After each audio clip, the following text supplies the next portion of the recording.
आदमी मरने के बाद भी जीएसटी है, अगरबत्ती चलाना हो तो भी जीएसटी है। ये बयान उनसे मैंने सुना और मुझे बहुत दुख लगा। जीएसटी फ्यूनरल सर्विसेज के ऊपर कभी नहीं था।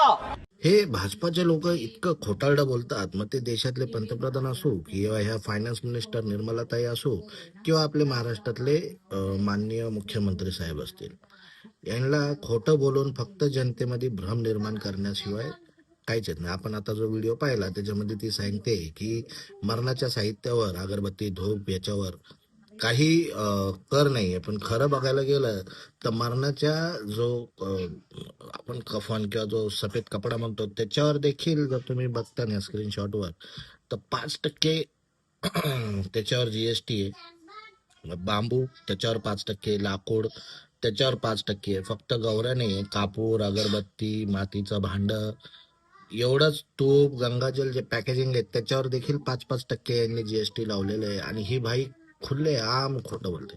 हेच नाही, हालाकी सगळेच भाजपाचे लोक खोटारडे आहेत.